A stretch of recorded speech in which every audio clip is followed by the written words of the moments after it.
마가복음 1장 16절부터 20절까지의 말씀 우리 한 절씩 교독하시겠습니다.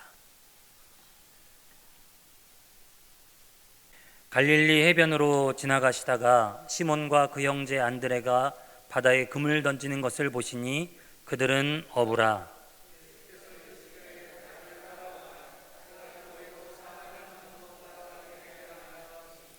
곧 그물을 버려두고 따르니라.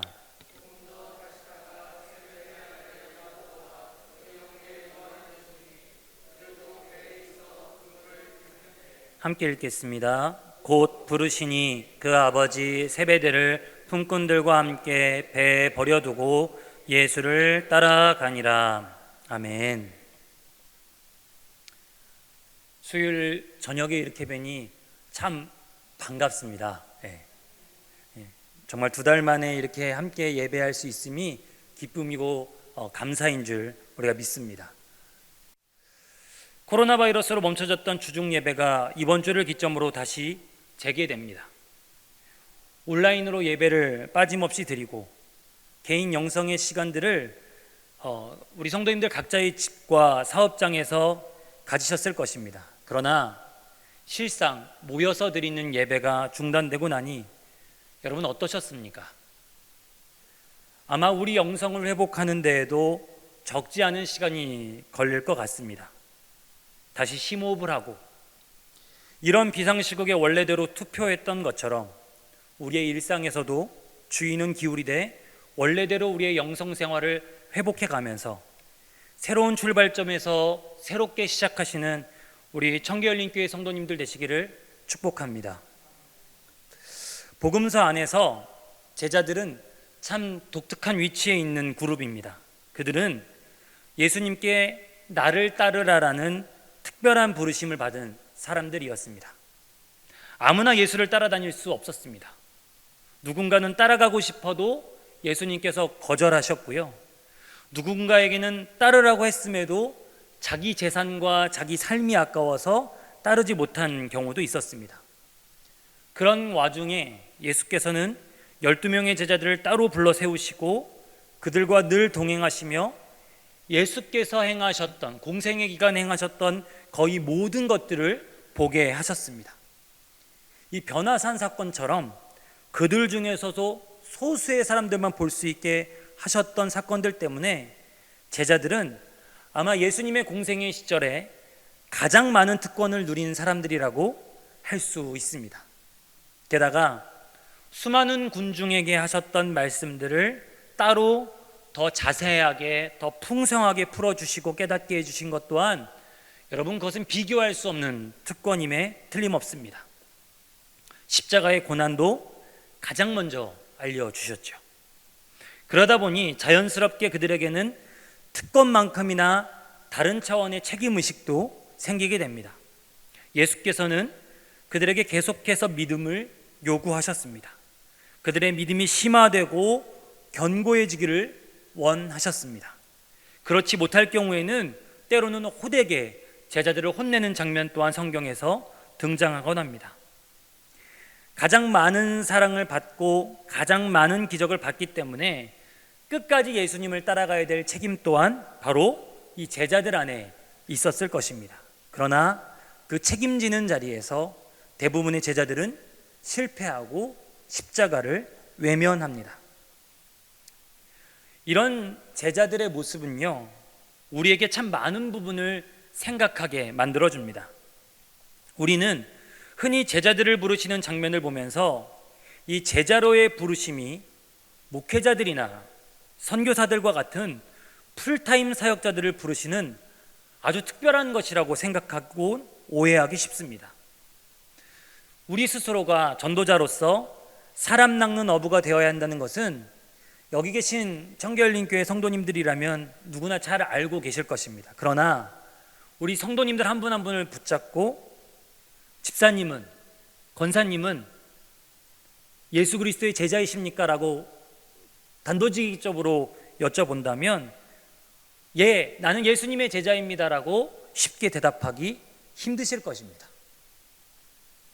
그러나 오늘 예수께서 제자들을 부르시는 말씀을 보면서 우리는 우리가 잘 알고 있는 너무나 익숙한 한 말씀과 딱 맞아 떨어지는 것을 알게 됩니다.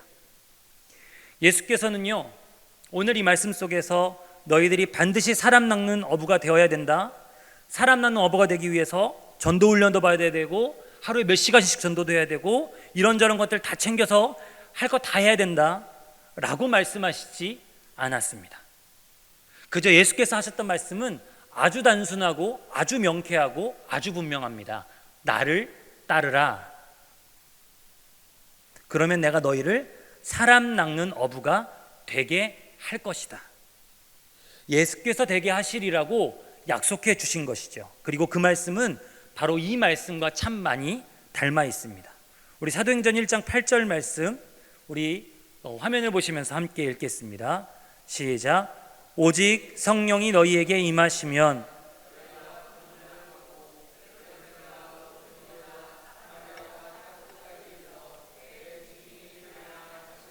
아멘. 오직 성령이 임하시면 그 성령께서 너희들로 하여금 예수의 증인이 되게 하실 것이다. 사람 낚는 어부가 되는 일, 증인이 되는 일은 언변이 훌륭하고 성경을 많이 읽어 지식이 해박하고 훌륭한 훈련을 받아야 될 수 있는 것이 아니라는 사실을 성경을 통해 예수님은 분명하게 알려주고 계십니다. 예수를 따를 때 성령께서 그 사람 안에 임하셨을 때 증인이 되고 사람 낚는 어부가 되는 일은 주님께서 이루시고 행하시고 나타내시는 일이라고 계속해서 강조하고 계셨던 것이죠. 여러분, 우리는 기억해야 됩니다. 우리의 힘과 우리의 노력이 먼저가 아니라 예수를 따를 때 성령이 임하셨을 때 우리가 바라맞지 않는 사람 낚는 어부요 증인된 삶이 비로소 성령을 통해 예수를 따르는 삶을 통해 가능해진다는 것을요. 우리는 공생의 기간에 제자들만 따로 불러서 풀어주신 이 말씀의 의미들을 속속들이 알 수 있습니다. 몇몇 제자에게만 보이셨던, 예를 들자면 변화산 기적 같은 것도 성경을 가진 사람들이라면 누구라도 알 수 있게 되어 있습니다. 제자들에게만 허락된 특권이 오늘 이 자리에서 예수님을 믿는 모든 이들에게 허락된 것입니다. 게다가 2000년 전 예루살렘과 갈릴리라는 지역적 한계에 묶이지 않으시고 오늘 예수의 영이신 성령께서는 언제 어디서나 예수를 믿는 우리와 함께 하실 수 있다라고 성경을 통해 약속하셨습니다. 그렇다면 여러분, 예수 그리스도의 제자로의 부르심은 누구를 위한 것입니까? 몇몇의 소수의 직분자들만 그 부르심이 해당되는 것이 아니라 예수를 믿고 구원받는 모두에게 주님은 제자로 부르고 계신 것입니다.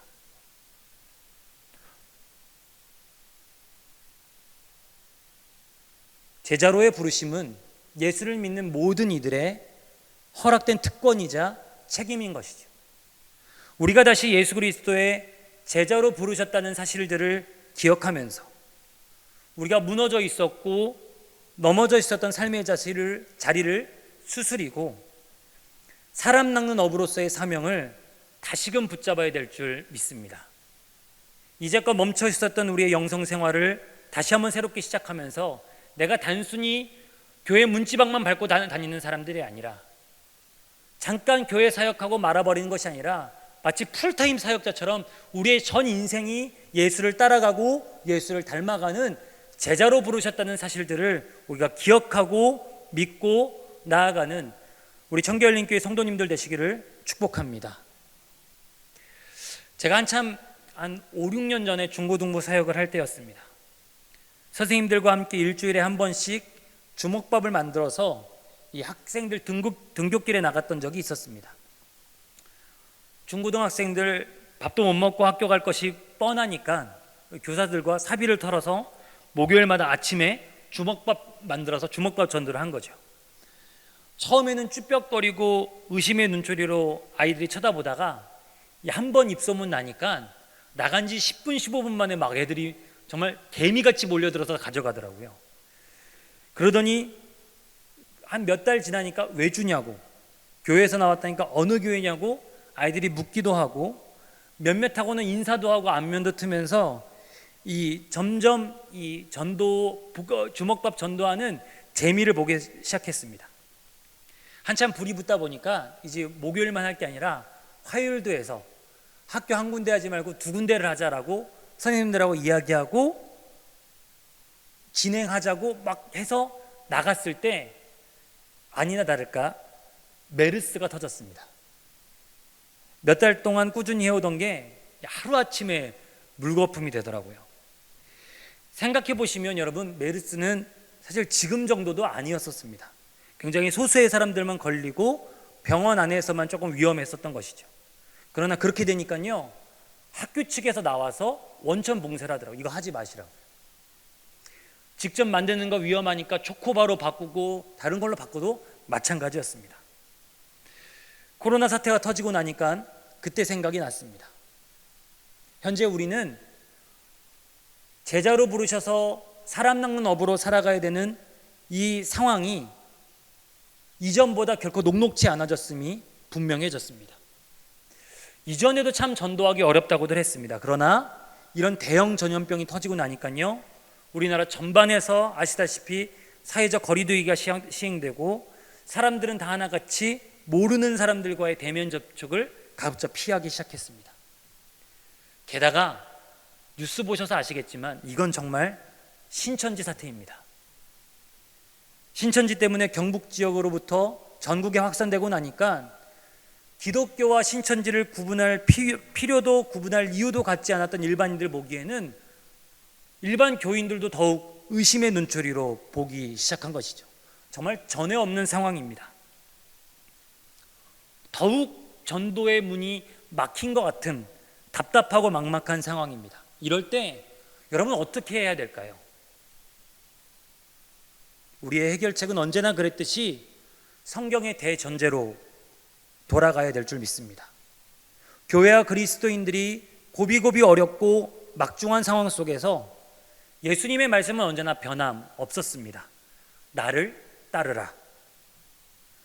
로마 시대 기독교의 박해가 극심해지고 예수 믿는다는 이유로 수도 없이 순교당할 때 예수님의 말씀은 여전히 그대로였습니다. 나를 따르라. 썩어져 버린 교회를 향해 개혁의 목소리를 외치고 끊임없이 목숨의 위협을 당하는 순간에도 종교개혁가들을 향해서 예수님은 아마 동일하게 말씀하셨을 것입니다. 나를 따르라. 그리고 지금 전에 없는 상황에 당황하고 두려워하고 있는 우리에게도 예수님은 여전히 말씀하실 것입니다. 나를 따르라 라고 말씀입니다. 오히려 위기라고 말할 때 언제나 하나님의 일하심이 드러났습니다. 사람의 힘과 노력이 멈춘 그때 주님의 손길이 더욱 분명하게 나타났습니다. 아무것도 할 수 없다고 느껴질 때 믿음의 선진들은 새롭고 산 길을 열어가시는 주님의 은혜를 깊이 경험하게 됐습니다. 그래서 우리도 더욱 두려워할 것 없이 낭망할 것 없이 아주 단순하고 분명하게 주님의 말씀인 나를 따르라, 바로 예수 그리스도를 따라가는 순종의 삶을 살아가야 될 것입니다. 제자들의 삶의 모습을 기록한 책들을 볼 때마다 항상 아주 분명하고 아주 확실하게 나타나는 것이 바로 제자들의 단순한 삶입니다. 우리의 머리가 복잡합니다. 우리의 생각이 다양합니다. 그러나 그럴수록 예수 그리스도를 따라가라는 그 단순한 말씀을 붙잡고 우리가 이제는 그럼 예수님을 따라가기 위해서 어떻게 해야 될지를 성령 안에서 고민하고 생각하게 될 때 우리가 알지 못했던 새롭고 산 길을 성령께서 깨닫게 하여 주시고 알려주시리라고 저는 기대합니다. 희망합니다. 확신합니다. 그렇게 됐을 때 주님께서 새롭게 교회를 일으키시고 회복시켜 가시는 것 또한 우리가 경험하게 될 것입니다. 그렇다면 어떻게 예수님을 따라가야 될까? 베드로와 안드레는요, 예수님의 말씀을 듣자마자 그들의 생계수단인 이 그물을 버려두고 따라갔습니다. 요한과 야고보는 배와 그물과 가족인 아버지도 버려두고 따라갔습니다. 결국 예수님을 따라간다고 결심했을 때 우리는 무언가를 과감하게 내려놓지 않고서는 결코 따를 수 없다는 사실들을 알게 됩니다. 그래서 예수님은 제자들로 하여금 예수님을 따르는 길에 대해서 더욱 구체적으로 이렇게 말씀하십니다. 우리 마태복음 16장 24절 말씀입니다. 우리 다 아시는 말씀, 우리 한 목소리로 함께 읽겠습니다. 시작. 이에 예수께서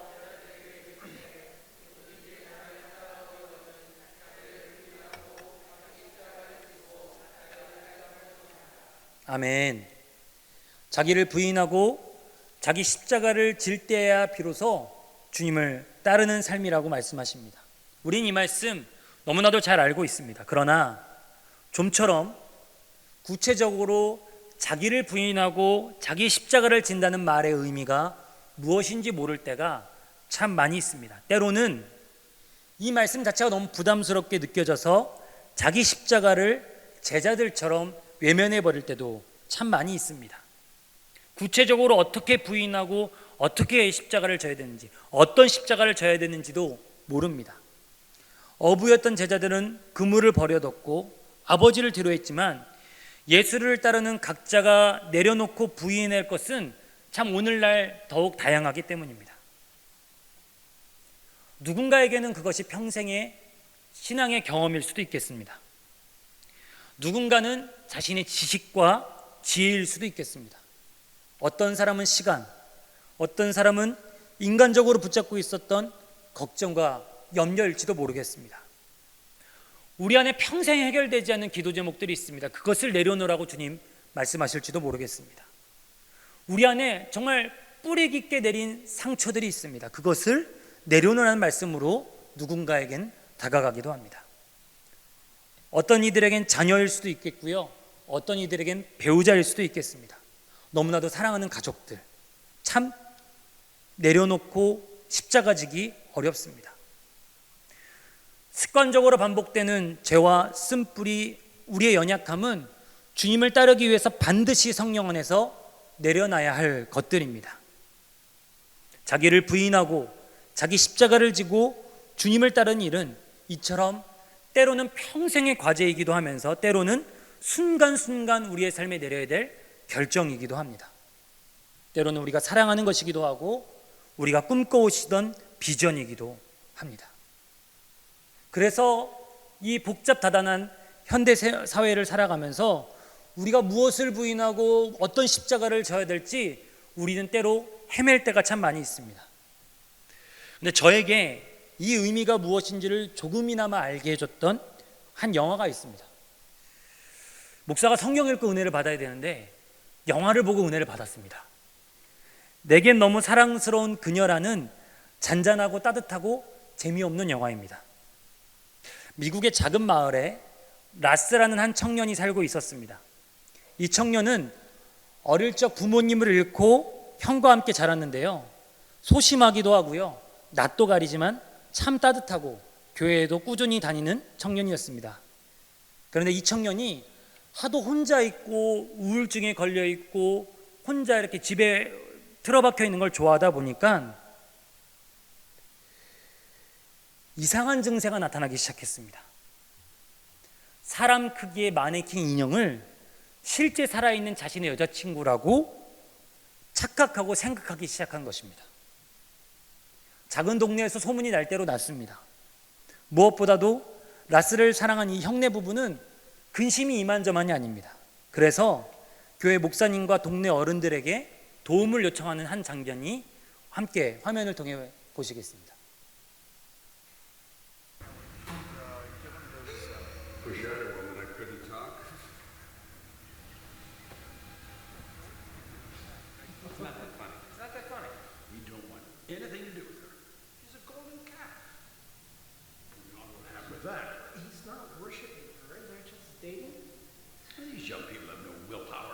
He's sick. All right, he's sick. We were just hoping if we came to you, you could help, just pave the way a little. If you could just try to understand. I don't even know why we're here. Oh, for heaven's sake, what's the big deal? Sally, your cousin puts dresses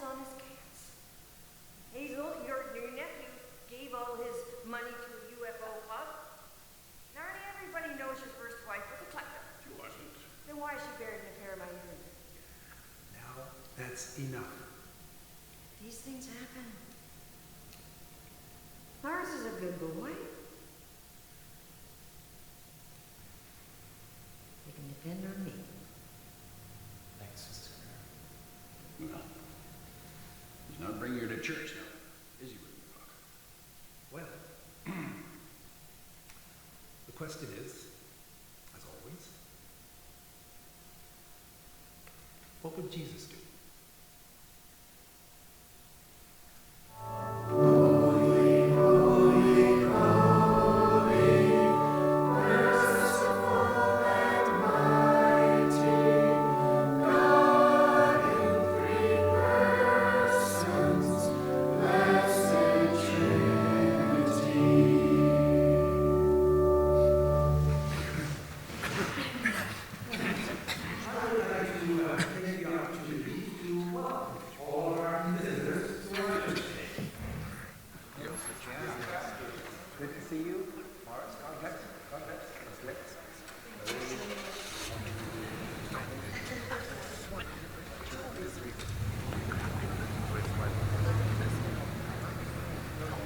These are for you, John.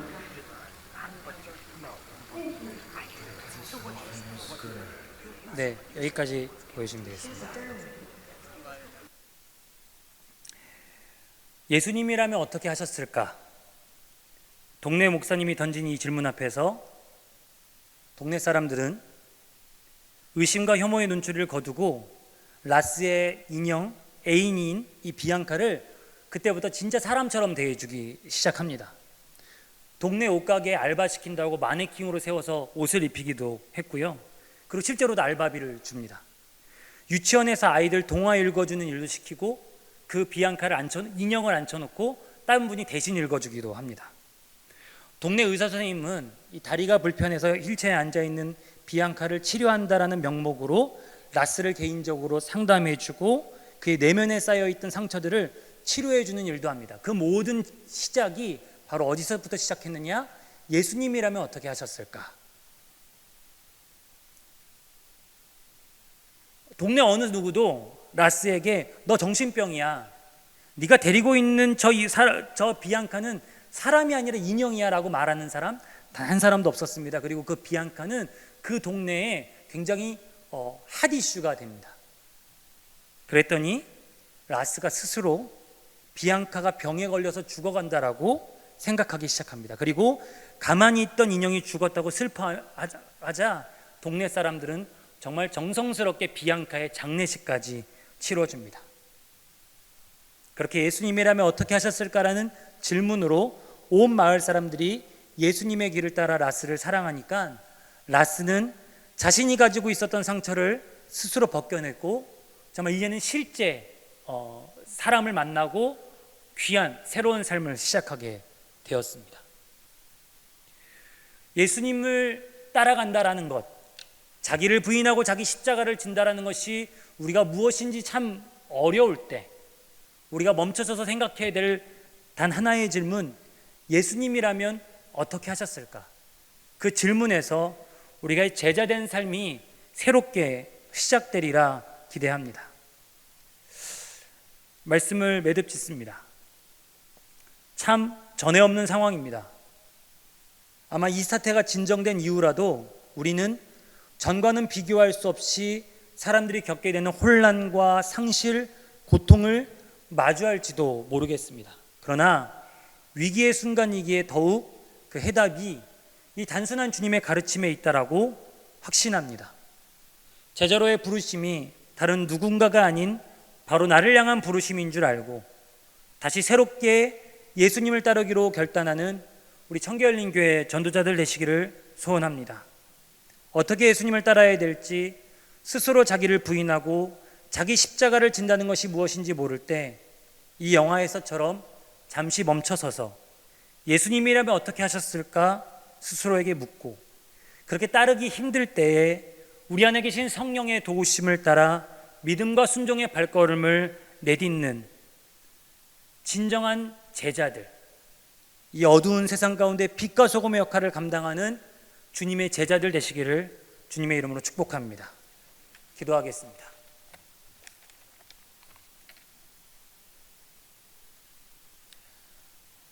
사랑해 주님, 어찌해야 될지 알 바를 모르고 갈 바를 모를 때 길이요 진리요 생명 되신 예수님만 따라가게 하여 주시옵소서. 그리하여 우리가 이제껏 경험해 보지 못하고 이제껏 생각해 보지 못한 새롭고 산 길 되신 그 예수님의 길로 걸어가 우리가 이 땅에, 이 어두운 땅에 진정한 빛과 소금의 역할을 감당하는 예수님의 제자들 되게 하여 주시옵소서. 예수 그리스도의 이름으로 기도합니다.